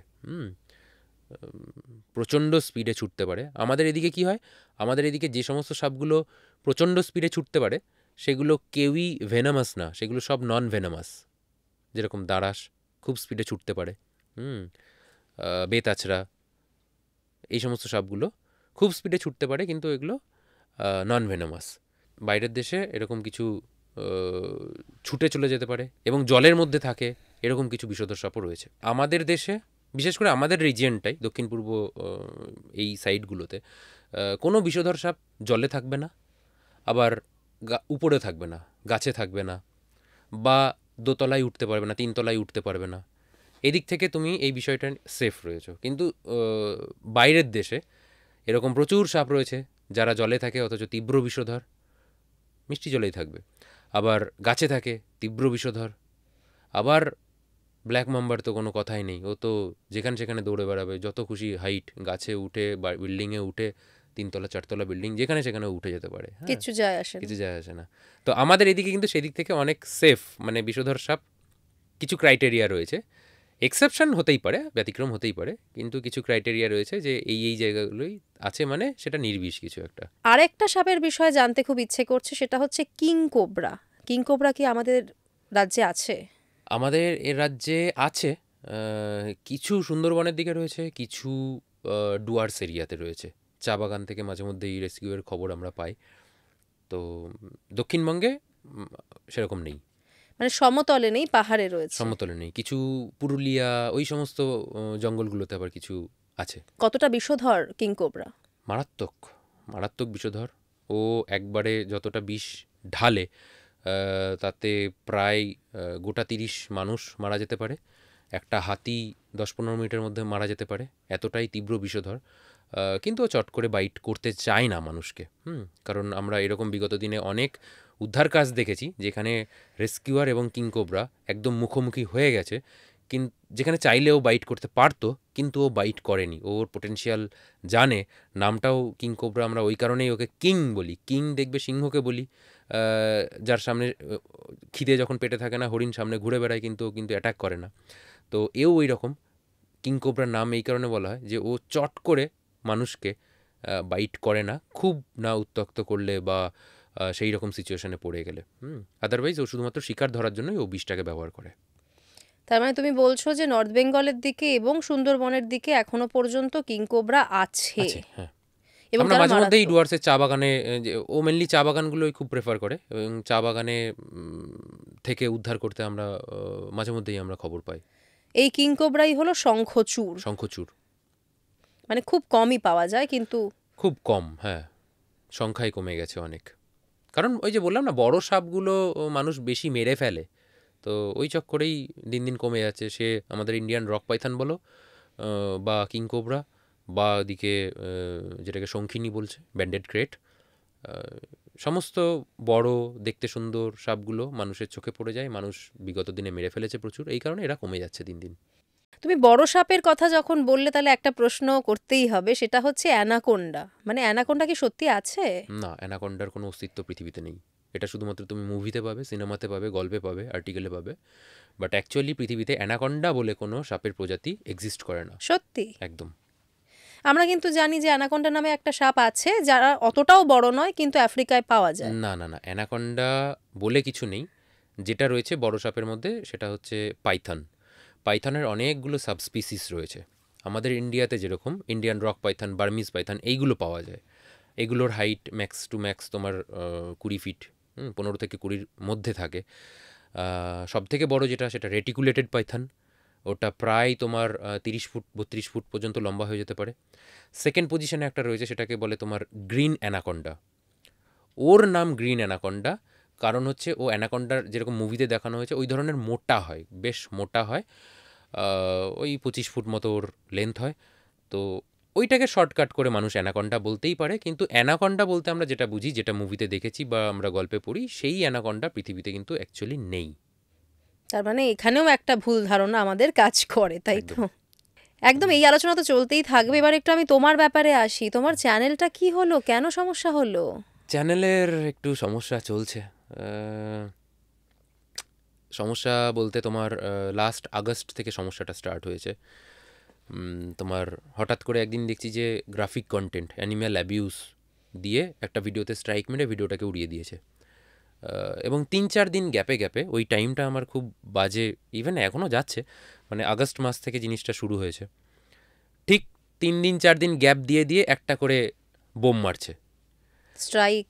মানে 2টো ভিডিওতে স্ট্রাইক, এবং স্ট্রাইকের পর আর ফার্দার স্ট্রাইক পড়লে তো, থার্ড স্ট্রাইক পড়লে তো চ্যানেলটাই উড়ে যেত। পরে আর স্ট্রাইক বসায়নি, কিন্তু একটার পর একটা ভিডিও কিন্তু ইউটিউব ডিলিট করে দিয়েছে। ডিলিট করে ডিলিট দিয়েছে? করে মানে দিয়েছে। শুধু লিমিটেড করেছে তা নয়? শুধু লিমিটেড না, ডিলিট করে দিয়েছে। এবং সেই ভিডিওগুলো তোমার খুব পপুলার ভিডিও ছিল, মানুষজন খুব ভালোবেসেছে, কোটির উপর সেগুলোতে ভিউ ছিল।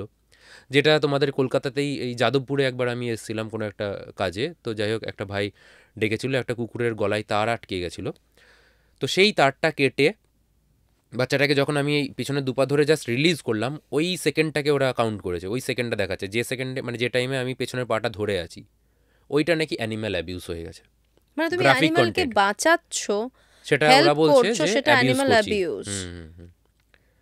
তারপর একটা শর্ট ভিডিও ছিল, এগুলো কিন্তু সব শর্টের উপর হয়েছে, কোনো লংয়ের উপর কিন্তু কিছু হয়নি, কারণ লং আমি মেনলি সাপ রিলেটেড বানাই। আর আদার্স অ্যানিম্যাল, যেগুলো স্ট্রে অ্যানিম্যাল হোক বা অন্যান্য অ্যানিম্যাল হোক যেগুলো রেস্কিউ করি, সেগুলো আমি শর্ট আকারে দেখাই।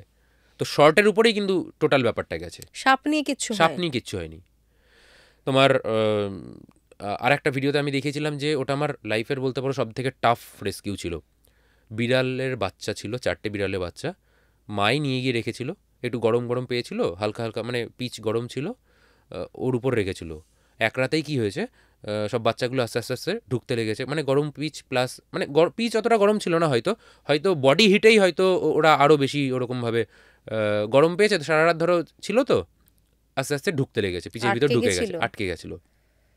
এবার কিছুটা আটকানোর পর ওরা হয়তো আরও ওঠার চেষ্টা করেছে, আরও যত দাপাদাপি করেছে তত আরও পিচের মধ্যে ডুবে গেছে। তো সারাটা দিন লেগেছিল আমাদের, আমি আর বিষ্ণু ছিলাম, 3টে বাচ্চাকে ওখান থেকে বাঁচাতে পেরেছিলাম। একটা বাচ্চা ওখানেই ডুবে মারা গেছিলো পিচে। তো তোলার পরেও সেই আরও খাটনি, মানে গায়ের পিচ সরানো, হ্যাঁ, কঠিন ব্যাপার, মারাত্মক ব্যাপার ছিল। সেই ভিডিওটাকেও স্ট্রাইক মেরে উড়িয়ে দিয়েছে ইউটিউব, যে ওটা অ্যানিম্যাল অ্যাবিউজ। তার মানে দেখো, ভাষার সমস্যা হতে পারে, কিন্তু আমি কি সাবজেক্টে ভিডিও বানাচ্ছি এটাও কি বুঝবো না? আসলে ব্যাপারটা হচ্ছে এআই এর সমস্যা। মানে দেখো এখন ইউটিউবের সিস্টেম টোটাল এখন মনে হয় এআই অটোমেটিক মানে ইয়ে হয়ে গেছে। তো ওই কারণেই হয়তো জিনিসটা এরকম হয়ে গেছে যে অ্যানিম্যাল অ্যাবিউজ দেখাচ্ছে, কিন্তু এটা উচিত না। হ্যাঁ, মানে সেই তিল তিল করে খাটা, হ্যাঁ, এই চ্যানেলের মানে স্নেক সেভার ব্রাদার্স একটা শুধু চ্যানেল না, একটা ইমোশনের ব্যাপার হয়ে গেছে। প্র্যাকটিক্যালি মানুষের কাছে তো ইমোশনও। হ্যাঁ, কারণ প্রচুর, মানে আমি বলবো আমার যারা ভিউয়ার্স রয়েছে না, তারা ভীষণভাবে ইমোশনালি আমার সাথে কানেক্টেড, কারণ তারা আমার বিভিন্ন সময় পাশে ছিল। এই যে ইনসিডেন্টটা ঘটে, স্নেক বাইট হয়, হুম। তখনও প্রচুর সাবস্ক্রাইবাররা ডোনেট করেছে আমাকে, প্রায় 3 থেকে 3.5 লাখ টাকা। শুধুমাত্র আমার একটা আবেদনে তারা কিন্তু আমার অ্যাকাউন্টে পাঠিয়ে দিয়েছিল, যে যেমন পেরেছে। যখন আমি জেল খাটি 20 দিনের জন্য, যখন জেল হয়েছিল, ফলস অ্যালিগেশন দিয়ে আমাকে জেলে ঢুকিয়ে দিল, জেল থেকে বেরোনোর পর যখন আমি পুরো ঘটনাটা আমি অডিয়েন্সকে শোনাই, তারা কিন্তু ওই যে অফিসার ছিল, যে ফরেস্ট রেঞ্জার ছিল, তার এগেনস্টে কিন্তু বিভিন্ন জায়গাতে আমি যে মেল করতে বলেছিলাম, হ্যাঁ, সব জায়গাতে মেল গেছিলো। ইভেন বাংলাদেশ থেকে প্রচুর মেল এসেছিলো, সেটা আমার ডিস্ট্রিক্ট ম্যাজিস্ট্রেট নিজে আমাকে বলেছে। মানে যখন আমার যেহেতু ওই জেলের পর আমার চাকরিটা সাসপেনশন হয়ে যায়, এবং সাসপেনশনের পর আমার একটা অ্যালাউন্স পাওয়া যায়, সেই অ্যালাউন্সটা চালু করতে চাইছিল না ওই ফরেস্ট রেঞ্জার, কিন্তু সেক্ষেত্রেও ডিএমের সাথে একটা যোগসাজশ করে একটা মানে প্রভাব খাটাচ্ছিল, তাই ওইটা চালু হতেও প্রায় বছরখানেক টাইম লেগে যায়। তো ওই টাইমে আমার ডিএমের সাথে অনেক কবার আমাকে যেতে হয়েছিল, অ্যাপ্লিকেশন করতে হয়েছিল। তো একদিন ডিএম সাহেব আমাকে মানে ডেকে জাস্ট এই কথাটা বললেন, who the hell are you man, যে আপনার জন্য বাংলাদেশ থেকে মেল আসছে, আপনার জন্য বাংলাদেশ থেকে এত মেল জমা পড়ছে, আপনি কে? তো সেদিন হয়তো আমি খুব একটা ডিটেলসে স্যারকে আমি কিছু বলতে পারিনি, কিন্তু ভেতরে ভেতরে খুব ভালো লেগেছিল যে এই যে ইমোশনটাই তো এটাই সব, এই যে প্রাপ্তি। ভালোবাসাটাই তো প্রাপ্তি। হ্যাঁ, এই যে দেশ বিদেশ থেকে যে মানুষজন যে ভালোবাসে আমাকে, আমার সাথে রয়েছে। টাকা তো আজকাল যেভাবে খুশি কামানো যাবে, সেটা বড় কথা না, কিন্তু বলছি না যে স্নেক সেভার ব্রাদার্সের সাথে অডিয়েন্স ভীষণভাবে ইমোশনালি অ্যাটাচড। তো সেই জায়গা থেকে আজকে চ্যানেলটার যে এই অবস্থা, তুমি ভিডিও দিতে পারছো না এখন? ভিডিও এখন আমি দিতে পারবো, কিন্তু যেহেতু আমি খুব একটা রিস্ক নিচ্ছি না, কারণ বাই চান্স কোনো ভিডিও যদি ভাইরাল হয়ে যায়, দেখা গেলো সেটাতে যদি কোনোভাবে স্ট্রাইক চলে আসে, তাহলে তো চ্যানেলটাই ডিলিট হয়ে যাবে। তাই আমি ওয়েট করছি এই মুহূর্তে একটু, মানে স্ট্রাইকগুলো অ্যাটলিস্ট ওঠার। নভেম্বরের এন্ডিংয়েই স্ট্রাইক উঠে যাবে, মনিটাইজেশনও বন্ধ করে দিয়েছে।